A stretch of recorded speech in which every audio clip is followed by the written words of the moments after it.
Disciplina es un acto de amor para restaurar al hermano. Amén. No es un castigo, es un acto ¿de qué? De amor. La cita bíblica principal que estaremos utilizando es Gálatas capítulo 6, versículos 1 y 2. Allí nos dice la palabra del Señor: hermanos, si alguno fuere sorprendido en alguna falta, vosotros que sois, ¿qué? Espirituales, restauradle con espíritu de mansedumbre, considerándote a ti mismo, no sea que tú también seas tentado. Sobrellevad los unos las cargas de los otros y cumplid así la ley de Cristo. Oremos.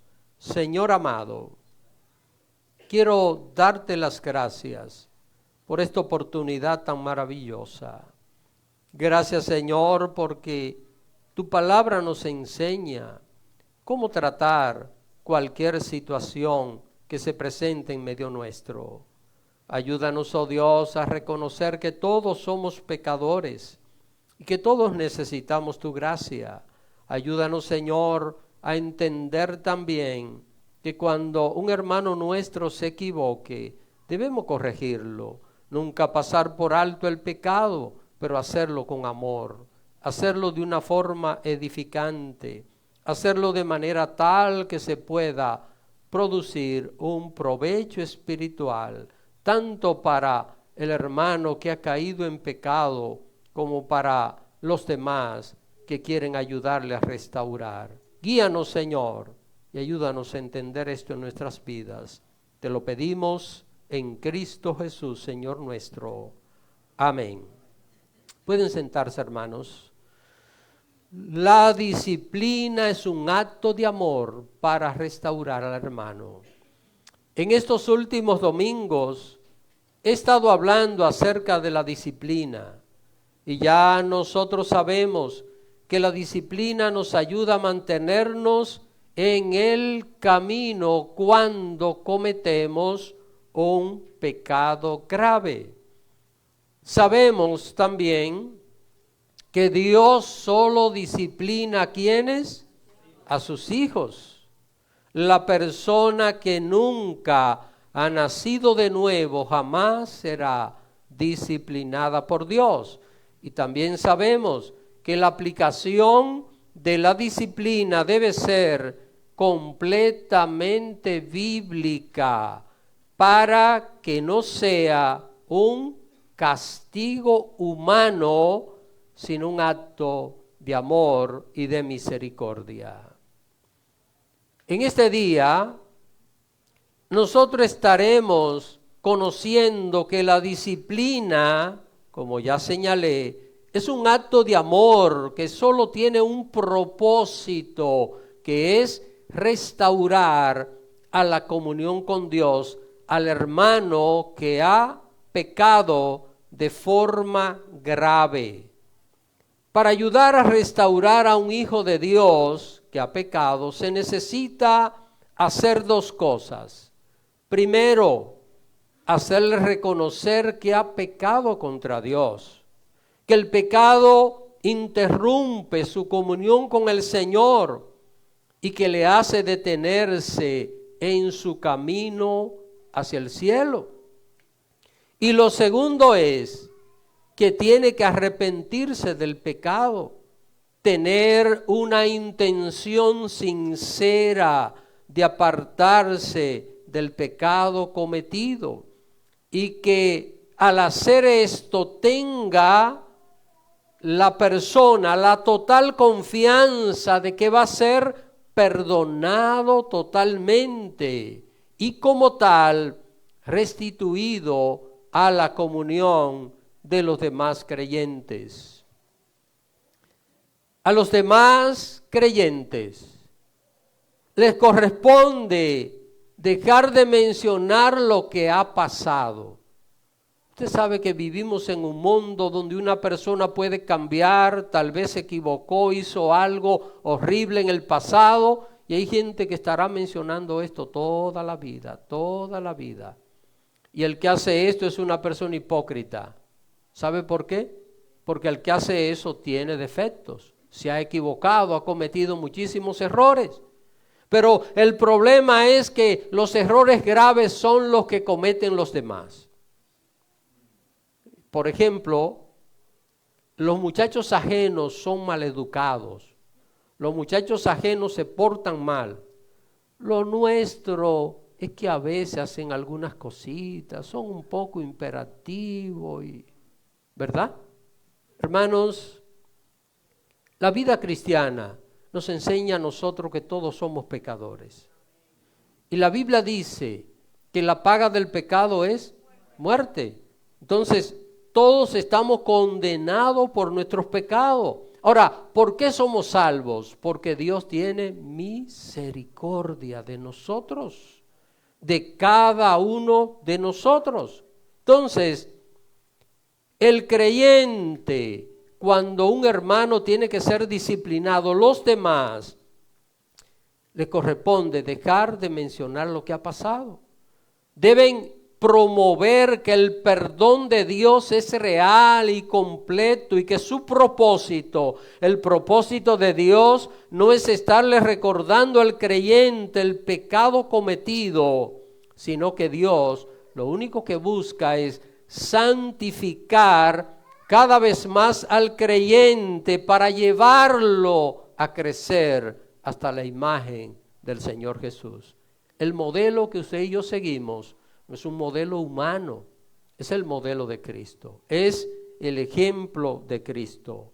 El apóstol Pablo, en esta carta, escribiéndole a los hermanos de Galacia, les explica qué es lo que se debe hacer para disciplinar a un creyente que ha cometido un pecado, escuche bien, grave, visible e impenitente.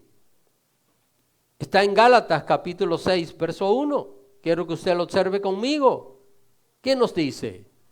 Hermanos, si alguno fuere que sorprendido en alguna falta, vosotros que sois espirituales, restauradle con espíritu de mansedumbre, considerándote a ti mismo, no sea que tú también seas tentado. Lo primero aquí es saber qué tipo de pecado es el que debe ser disciplinado en una congregación, porque es importante aclarar que no hay pecados buenos ni pecados malos. Pecado es pecado. Esto de mucha gente que hay mentiritas blancas, decir que hay mentiras blancas es una mentira, porque mentir es mentir. Una mentira pequeña y una mentira grande, ¿qué son? Mentiras, son pecados delante de Dios. Entonces, cuando nosotros analizamos el pecado como tal y cuando confrontamos el pecado con una acción disciplinaria espiritual, debemos entender que todo tipo de pecado es malo y es rechazado por Dios. Por esa razón, todos los días, ¿qué debemos hacer nosotros los cristianos? Todos los días, pedirle perdón a Dios. No se acueste sin pedirle perdón a Dios. Cada día, Señor, perdóname porque nosotros pecamos. Ahora, ¿qué es lo que estamos diciendo aquí? Que por cada pecado que una persona comete en el día debe ser disciplinada. No, porque entonces todos estaríamos bajo disciplina. Aquí lo que la palabra de Dios está hablando es que hay pecados que son más graves y escandalosos que otros.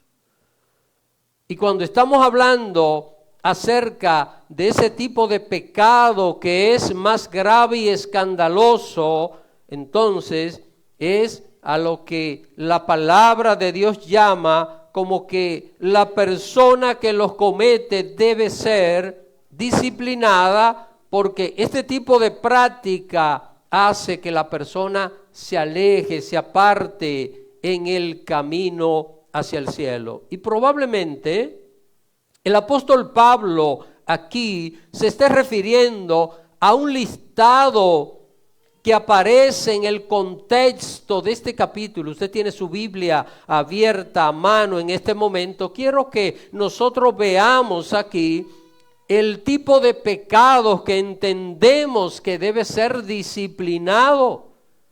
Está en el capítulo 5 del libro de Gálatas, verso 19. Escuchen bien lo que dice la palabra de Dios. Dice: y manifiestas son las obras de la carne, que son adulterio, fornicación, inmundicia, lascivia. Bueno, adulterio todo el mundo sabe lo que es. Una persona casada tener relación fuera de su matrimonio, eso es adulterio. Fornicación es inmoralidad sexual. Todo tipo de inmoralidad sexual entra dentro de la fornicación. Inmundicia. La inmundicia tiene que ver con cosas que son malas y que contaminan la vida del ser humano. Lascivia, deseo desordenado, cualquier cosa desordenada. No solo hay lascivia sexual, hay lascivia en diferentes cosas en la vida de una persona. Sigo leyendo. Idolatría, hechicerías, enemistades, pleitos, celos, iras, contiendas, disensiones, herejías, envidias, homicidios, borracheras, orgías y cosas semejantes a estas. Ven, hay otras semejantes a estas, acerca de las cuales os amonesto, como ya os lo he dicho antes, que los que practican tales cosas no heredarán el reino de Dios. Noten este listado que aquí aparece.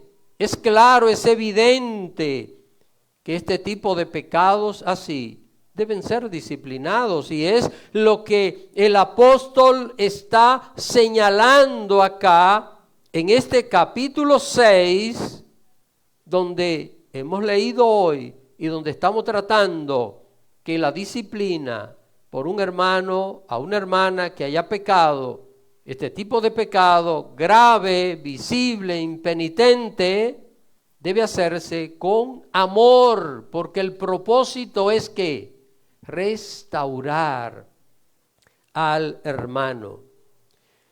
Así que cuando nosotros vemos este capítulo 6, el apóstol Pablo, guiado por el Espíritu Santo, dice que si algún hermano fuere ¿qué?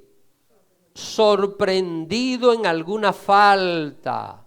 Si algún hermano fuere sorprendido en alguna falta, aquí está claro que el pecado, después de ser grave, debe ser visible o evidente. ¿Qué es lo que dice? Si alguno fuere ¿qué? Sorprendido en alguna falta. No se trata de que alguien se imagina que tal hermano o hermana ha pecado, sino que se trata de un hecho comprobado, sea por testigos o por las evidencias. También hay que entender que es muy poco probable que cuando una persona peca va a admitir su pecado. La mayoría de las personas, cuando cometen un pecado, no lo admiten. Hay gente que casi se le puede encontrar con la prueba en la mano y dicen que no. Y dicen que no. Hay gente que usted lo ve que se cae y se da un golpe y usted le pregunta, ¿te caíste? No, estaba practicando. Hermanos, hay que entender esto. El ser humano tiene una naturaleza caída. Usted y yo tenemos una naturaleza caída, pecaminosa, tendente al pecado. Y esto es algo que nadie puede pasar por alto.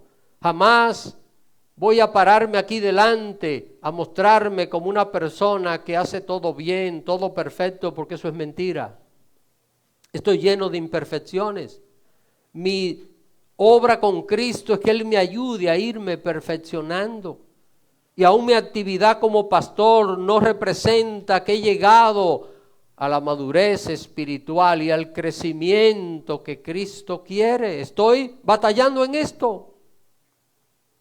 Pero es importante entender que somos pecadores. Ahora, cuando pecamos de esta manera que estamos señalando, es muy probable que la persona no quiera admitir su pecado. Lo que pasa casi siempre es que la persona niega los hechos, en ocasiones porque se avergüenza del pecado cometido. No es lo mismo cometer un pecado que la persona ser descubierta. Entonces, la actitud de ser descubierta por el pecado avergüenza a la persona. Es lo primero que puede suceder. Lo otro es que en ocasiones la persona que ha pecado lo niega porque no quiere arrepentirse del pecado que ha cometido. Y esta parte aquí sí que es grave. Ahora, ¿cómo sabemos que el que ha pecado gravemente es un verdadero hijo de Dios? Porque nosotros podemos mirar el comportamiento de una persona y decir, pero mira lo que esta persona ha estado haciendo, no creo que sea un hijo de Dios. ¿Cómo saber si una persona que ha pecado gravemente es un verdadero hijo de Dios? Pero antes le tengo otra pregunta. ¿Creen ustedes que un verdadero hijo o hija de Dios puede pecar gravemente? ¿Cuánto creen esto? ¿Sí? ¿Por qué? Somos pecadores. No podemos negar esta realidad que la llevamos nosotros dentro. Ahora, ¿debemos mantenernos así? No podemos decir, porque todo el mundo es pecador y por qué yo no puedo hacer esto. Tenemos que evitar las cosas que sabemos que no están bien.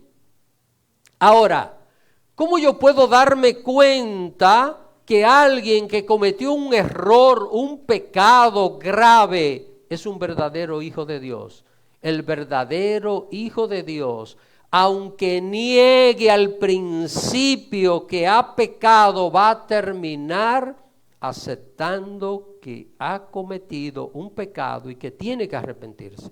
Esa es la manera de poder identificar a un verdadero hijo de Dios, de una persona que tristemente no es un hijo de Dios. Es verdad, hermano, que puede ser dudosa la conversión de un creyente que niegue que ha pecado y se mantenga todo el tiempo negando que ha pecado, justificando lo malo que ha hecho. Cuando una persona hace esto, hay que tener mucho cuidado. Y cuando una persona sabe que ha pecado y se mantiene negándolo todo el tiempo, esa persona es dudosa su conversión, es dudoso su arrepentimiento delante de Dios. Cuando un hijo de Dios peca, visible o evidentemente, y confiesa su pecado y busca ayuda inmediata, por grave que haya sido su pecado, no debe ser disciplinado. Lo voy a repetir. Cuando un hijo de Dios, cuando un creyente peca gravemente, visiblemente, y busca ayuda, confiesa su pecado, le pide perdón a Dios, déjeme decirle que usted no le va a confesar sus pecados a ningún hombre. Hay gente por ahí que le confiesan sus pecados a otro hombre, y esto es lo más tonto que hay, lo más falta de sabiduría, porque yo le pregunto a usted, ¿usted le puede pedir agua a alguien que esté muerto de la sed? Entonces, ¿cómo usted le puede pedir que perdone sus pecados a un pecador?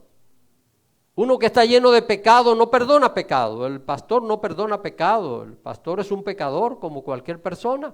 Solo puede orientar a las personas para que se alejen del pecado. El que perdona pecado tiene 2 cicatrices en las manos. Se llama Jesús. Él fue que murió por nuestros pecados. Ahora, si nosotros sabemos que hemos pecado, al primero que debemos pedirle perdón es a Dios, porque contra Él hemos pecado. ¿Recuerdan la parábola del hijo pródigo? ¿Qué fue lo que el hijo pródigo primero dijo cuando llegó? Padre, he pecado contra el cielo y contra ti. Primero contra Dios. Entonces hay que pedirle perdón a Dios, pero cuando una persona es sincera y le pide perdón a Dios, no se lo va a negar al hermano, sino que va a buscar ayuda. Y cuando esto pasa, por grave que sea el pecado, la persona no debe ser disciplinada porque evidentemente está arrepentida del pecado. Y aunque el pecado siempre va a causar un efecto, ese creyente será restaurado rápidamente. Mientras más rápido nos arrepentimos, más rápido seremos restaurados a la comunión con el Señor. Su misma actitud de arrepentimiento le llevará a tomarse unos días alejado de cualquier función pública en la congregación. Mire, cuando una persona está arrepentida de verdad, sabe que ha pecado, sabe que el pecado tiene sus efectos y no hay que decirle, mire hermano, tome en cuenta estas cosas, lo va a tomar en cuenta. ¿Por qué? Es consciente de que quiere honrar a Dios, que quiere agradar al Señor. Es la mejor evidencia de un verdadero arrepentimiento cuando la persona reconoce y dice, fruto de mi actitud, yo voy a tomarme un tiempo de reflexión, yo voy a meditar bien, a consagrarme bien con el Señor, y de esta manera esto no solo sirve para el bienestar de la persona que debe ser restaurada, sino de testimonio para aquellos que no conocen al Señor, para aquellos que no sirven al Señor.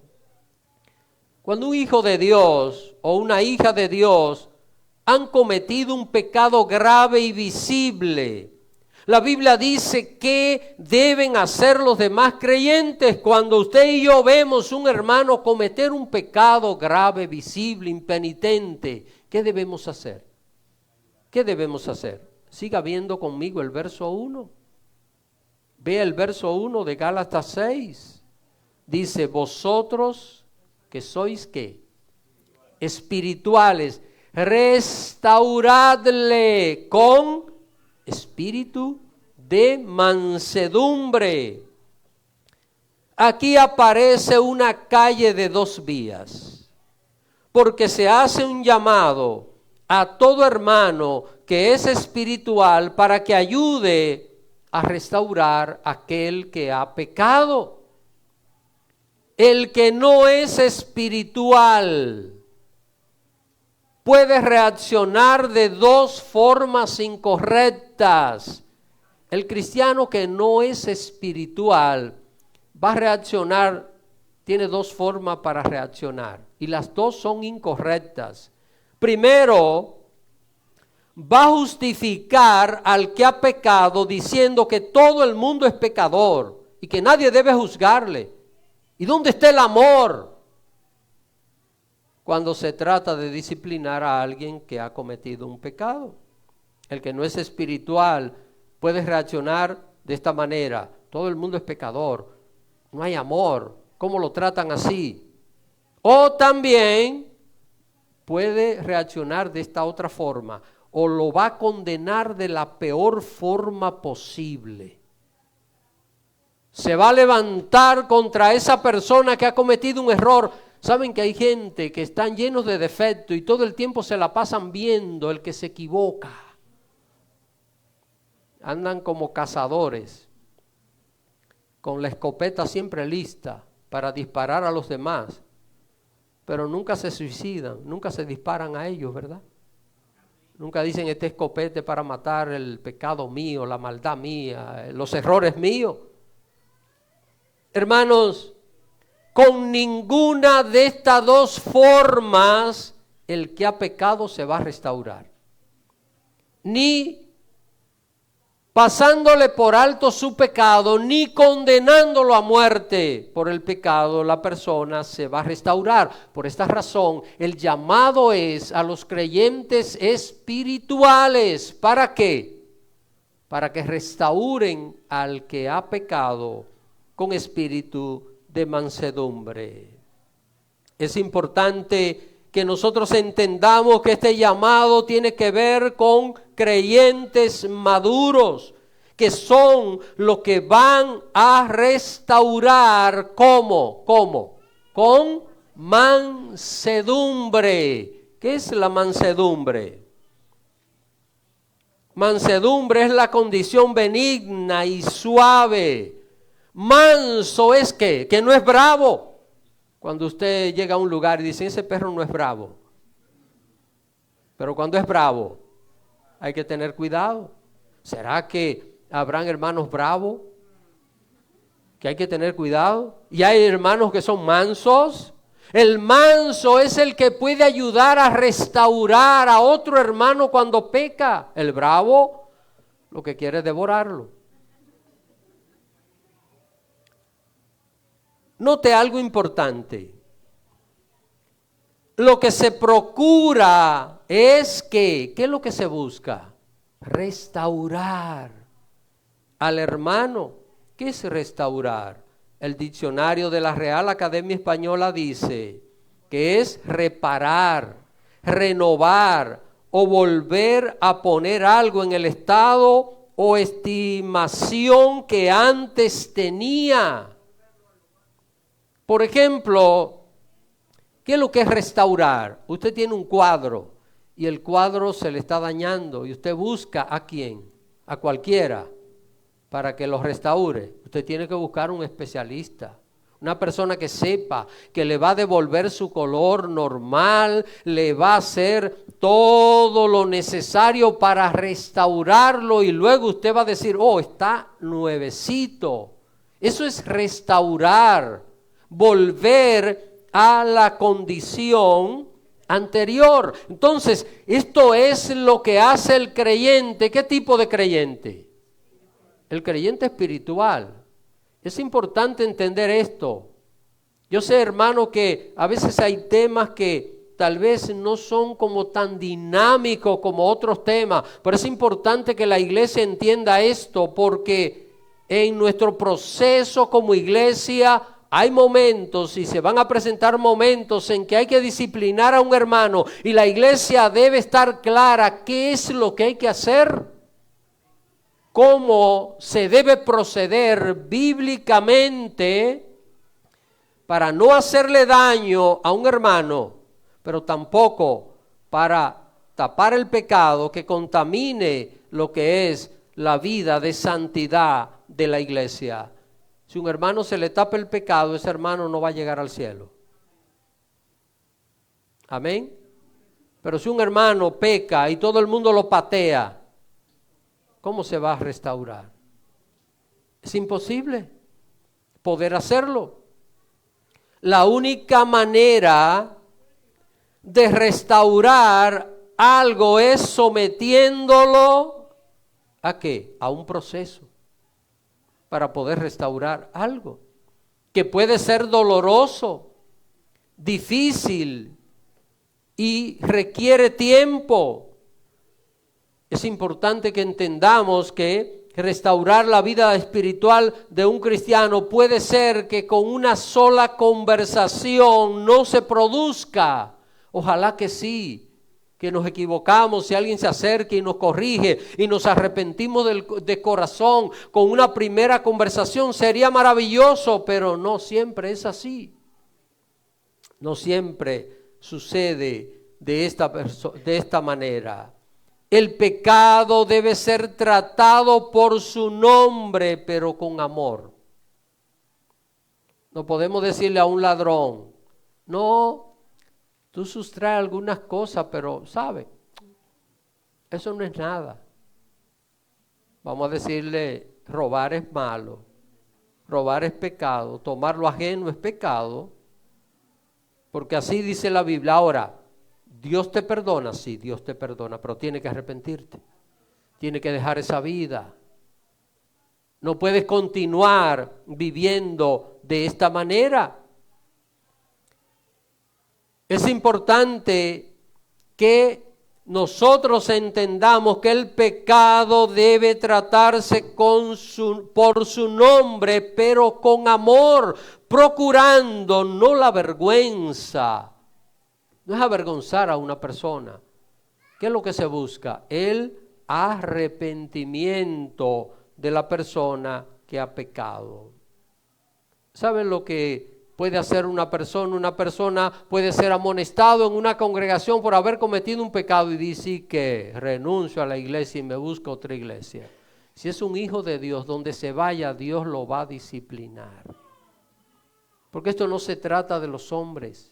Se trata de Dios, y por lejos que se vaya, le va a pasar como Jonás. Si es un verdadero hijo de Dios, si se va huyendo de Dios, Dios va a levantar una tormenta y Dios va a levantar un gran pez que se lo trague, para que luego, humillado, tenga que aceptar lo que Dios quiere hacer en su vida. Hermanos, es que con estas cosas lo único que Dios quiere es santificarnos para que lleguemos al cielo, para que lleguemos a su presencia.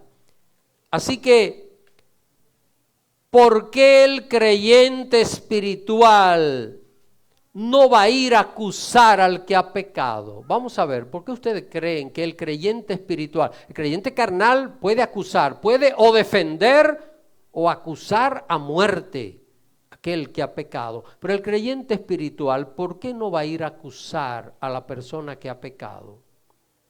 Mire lo que dice este verso. Observe este mismo verso 1 que estamos tratando. Pablo continúa diciendo, considerándote, ¿están viendo conmigo? Considerándote a ti mismo, no sea que tú también seas tentado. Hermanos, hay un refrán árabe que dice, cuando arda la barba del vecino, pon la tuya en remojo. Y hay otro refrán que dice, que el que tiene ventana de vidrio no tira piedra, ¿verdad? Entendemos esto, ¿verdad?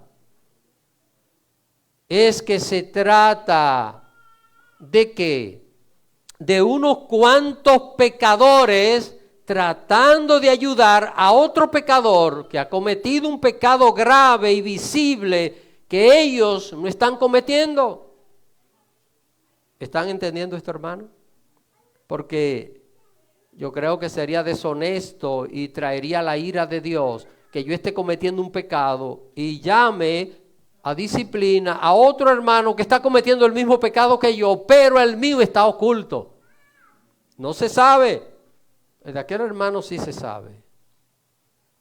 ¿Será que a veces se nos olvida que Dios está pendiente de todo? Y que la Biblia dice, Dios no puede ser burlado, todo lo que el hombre siembre lo va a cosechar. La primera consideración que debe tomar en cuenta el que ayuda a restaurar a otro hermano que ha pecado es que él también puede caer en tentación y pecar como ha pecado su hermano. Cuando escucho a alguien que ha caído en un pecado, ¿sabe lo que siento en mi corazón? Temor. Y lo que yo pienso, lo que él hizo, yo lo puedo hacer. Señor, líbrame. Señor, guárdame. Porque a veces nosotros estamos mirando al que ha pecado y lo menospreciamos y decimos, ese lo hizo, pero yo no, yo. Y en este mundo cualquiera puede equivocarse, hermano. Cualquiera puede cometer un error. Jesús establece 4 pasos para amonestar y disciplinar al hermano que ha pecado. ¿Lo recuerdan? Hace un tiempo que yo prediqué de los 4 pasos para amonestar a un hermano. ¿Alguien lo recuerda? ¿Recuerden un tiempo que yo predicara eso? Fue el domingo pasado. 4 pasos. Jesús establece qué es lo que hay que hacer. Si un hermano peca, debo llamarlo ¿qué? Aparte, solos. Que Carmen no se entere, ni siquiera ella. ¿Por qué? Porque a nadie le importa lo que el otro ha hecho. Al único que le importa es a Dios y a la persona y a quien le va a ayudar. No más. No es necesario hacer otros comentarios o hacer otras cosas. Así que el Señor dice, si tu hermano peca, llámalo aparte. Y si oye el consejo y se arrepiente, ya, ha ganado tu hermano. Ahora, si no quiere obedecer, si quiere mantenerse pecando, toma contigo ¿qué? 2 o 3 testigos para que lo aconsejen. Busca 2 o 3 personas chismosas. ¿Sí? ¿No? Hermanos maduros. Gente que va a guardar el secreto porque quiere ayudar. Hay gente que se fascina con conocer cosas, hermano. Hay personas que se la pasan todo el tiempo documentándose de todo lo que pasa y lo que hizo aquel, y tienen detalle de tantas cosas. Y yo no sé, pero las personas que piensan como yo pienso, creemos que mientras menos informaciones tengo, mucho mejor. Mucho mejor. Mientras menos informaciones tengo, es mucho mejor. Porque yo tengo tanta carga en mi vida que las mías son suficientes. Yo no alcanzo para las mías. Entonces, si llevo las de los demás, será terrible lo que voy a estar pasando. Así que debo de, ¿qué cosa? Si mi hermano peca, lo llamo aparte. Si él no se quiere arrepentir, llamo 2 más o 3 más. Si no se quiere arrepentir, entonces debo comunicarlo a la congregación. Y si no oye a la congregación, entonces se separa de la membresía de la iglesia. Eso es lo que dice la palabra de Dios. Eso es lo que dice Jesús. Jesús dice esto. Pero puede aparecer alguien con más amor que Jesús y decir, no se debe tratar así las personas. Porque aparece de todo, Pero esto es lo que dice Jesús y esta es la manera de ayudar al que ha pecado. ¿A qué? Arrepentirse. Y este es un trato con amor porque el propósito es restaurar al que ha pecado para que recobre esa vida de santidad. Ahora, ¿cuándo se logra esto? Eso se logra cuando se dice la verdad en amor.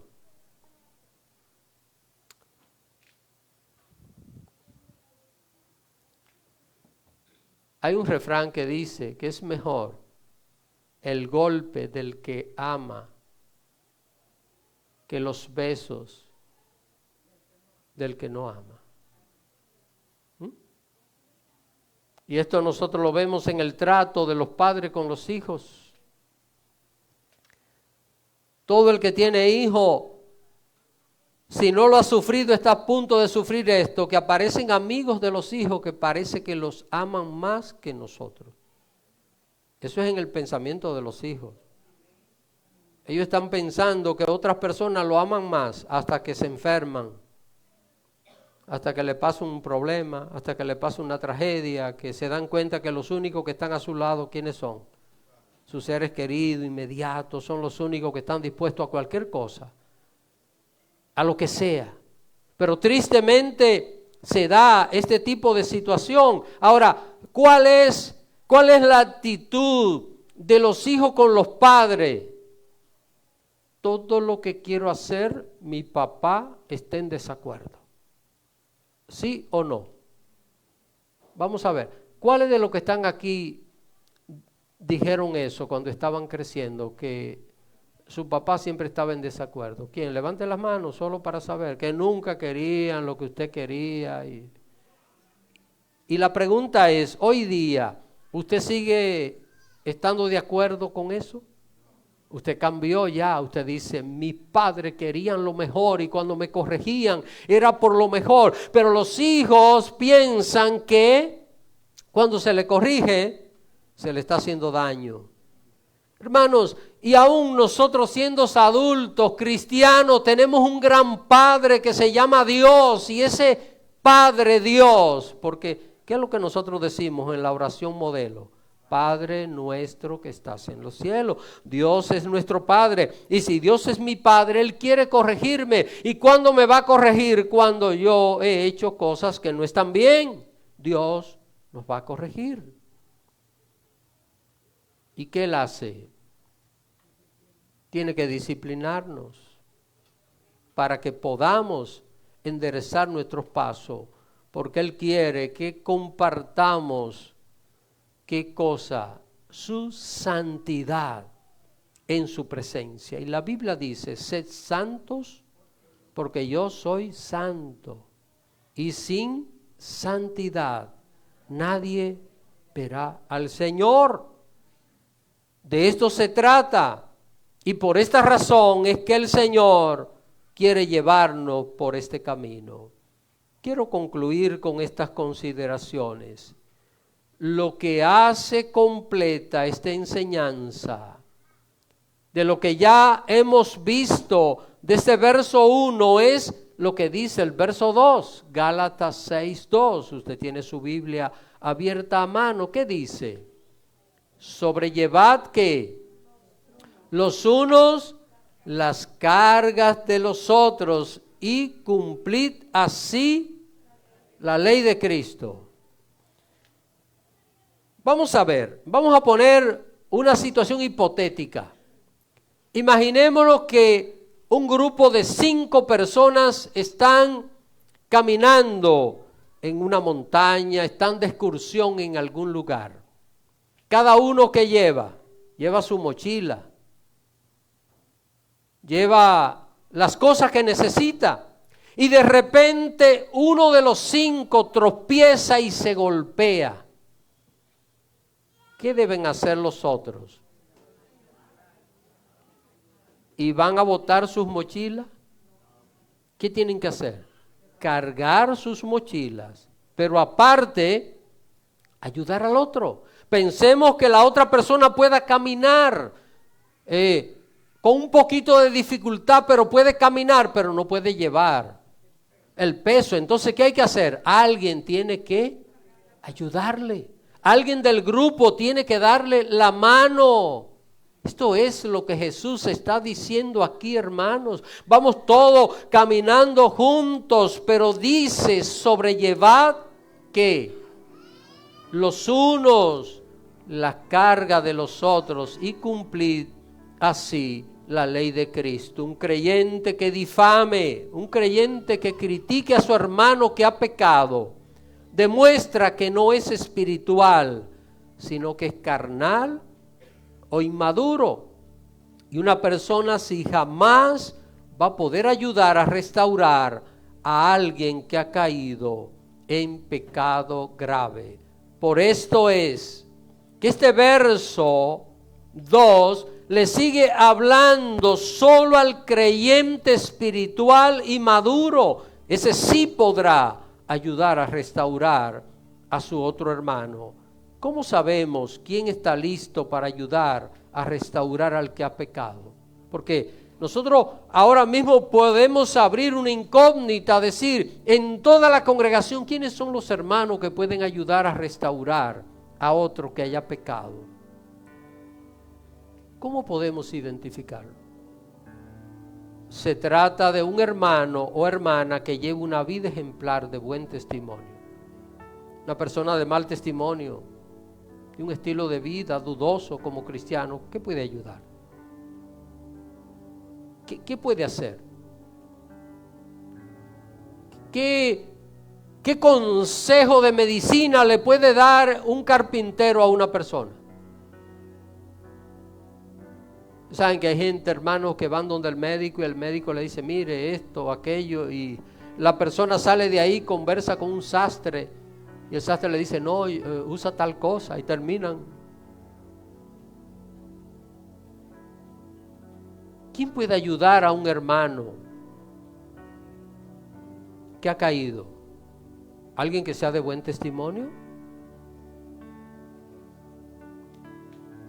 Usted diría, pero si ese hermano que es de buen testimonio cometió un error hace 10 años, ¿puede ayudar a alguien? Por supuesto, con mayor razón. Con mayor razón, porque él también fue restaurado. Así que, para poder ayudar a restaurar a un hermano que ha pecado, tiene que ser un creyente que lleva una vida ejemplar, de buen testimonio, que lleva su propia carga porque lucha contra el pecado para mantenerse en santidad. Pero no solo esto, sino que también es capaz de llevar las cargas de los demás, como dice el apóstol Pablo. Ese es el tipo de creyente que se detiene en su carrera. Nosotros llevamos hacia el cielo una carrera de velocidad o de resistencia. De resistencia, ¿verdad? Así que ese creyente se detiene en su carrera de resistencia hacia el cielo. ¿Para qué? Para ayudar a alguien que encuentra como caído en el camino. Lo ayuda, lo levanta. ¿Para qué? Para seguir juntos hacia la meta. Ese creyente es el que busca la oveja descarriada con amor. ¿Recuerdan el video del comienzo? Busca la oveja descarriada con amor. La corrige. Recuérdese, amor sin corrección es libertinaje. Corrección sin amor es legalismo.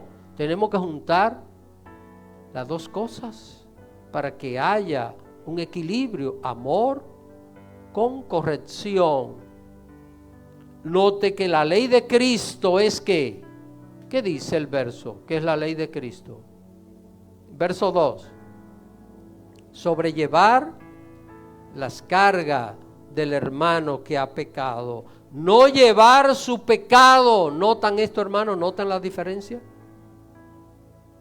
Sobrellevar al hermano, no sobrellevar el pecado, sino ayudarlo a arrepentir, a hablarle con claridad de las consecuencias negativas del pecado y de los beneficios del arrepentimiento.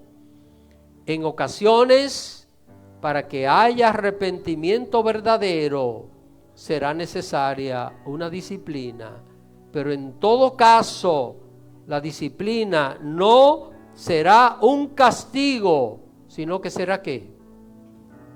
Un acto de amor. ¿Para qué? Para restaurar a aquel hermano que ha pecado. Así que, hermanos, si somos espirituales, ¿qué dice la Biblia? ¿Cuál es la manera de demostrar que un hermano es espiritual?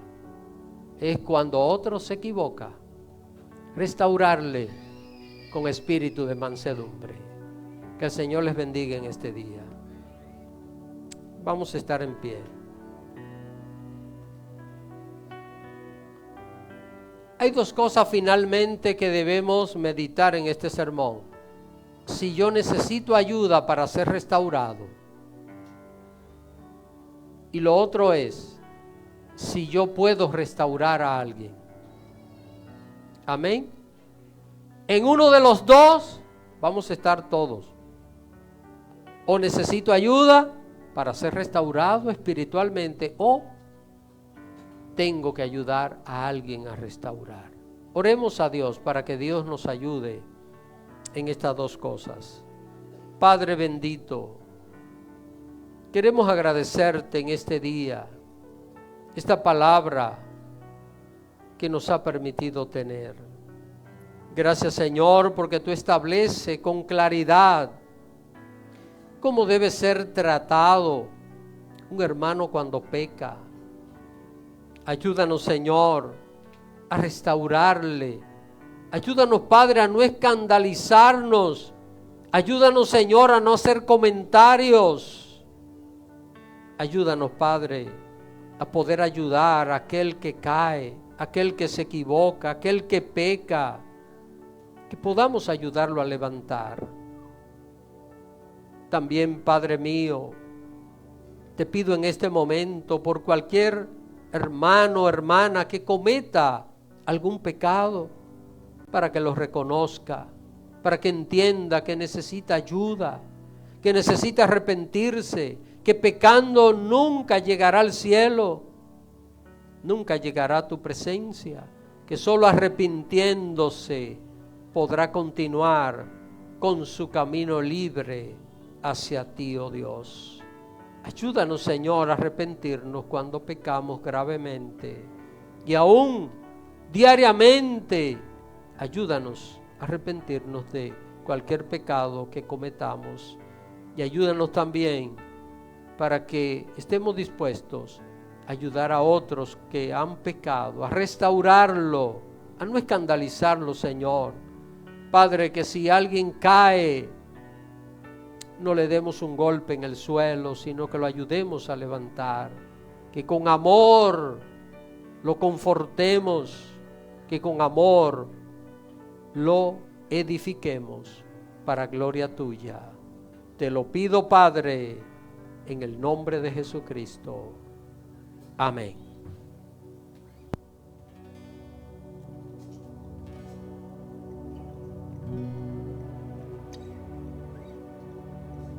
Cantamos para despedirnos.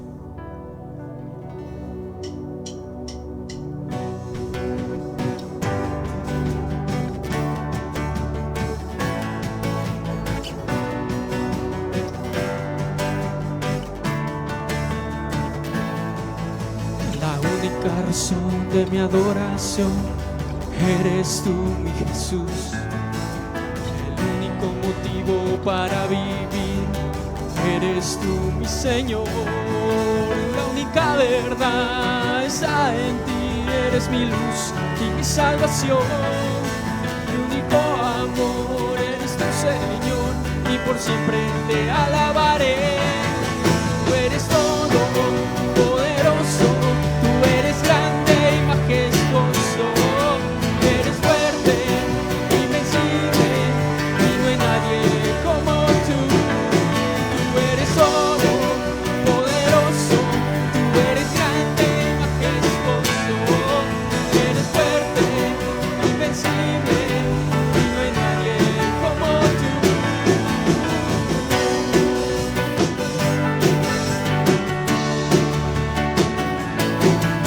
La única razón de mi adoración eres tú, mi Señor. El único motivo para vivir eres tú, mi Señor. La única verdad está en ti, eres mi luz y mi salvación. Mi único amor eres tu Señor, y por siempre te alabaré. Tú eres todo poderoso, tú eres grande y majestuoso, eres fuerte, invencible, y no hay nadie como tú. Tú eres todo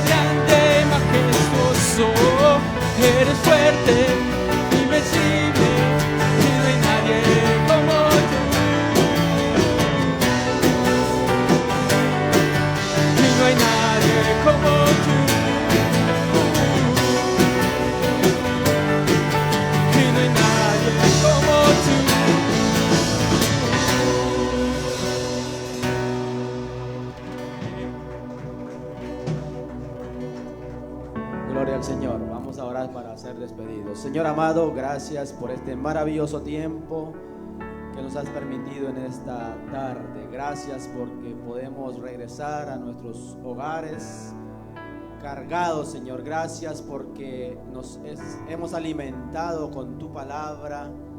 Gracias, Señor, porque es un tiempo maravilloso en tu presencia. Ahora despídenos, Señor, con tu paz, con tu bendición. Llévanos con bien a nuestros hogares o lugares de destino. Cuídanos, protégenos, Señor. Líbranos de peligro en las carreteras, en cualquier lugar que estemos, Señor. Guarda a nuestros hijos en sus escuelas y nosotros en nuestros trabajos. Gracias por esta palabra poderosa que hemos recibido. Ayúdanos, Señor, a ponerla en práctica, que al salir de este lugar, Señor, que nosotros podamos reflejar lo que hemos aprendido, Señor, en esta tarde. Gracias por todo. En tus manos de amor oramos y lo hacemos en el nombre de Cristo Jesús, tu Hijo. Amén.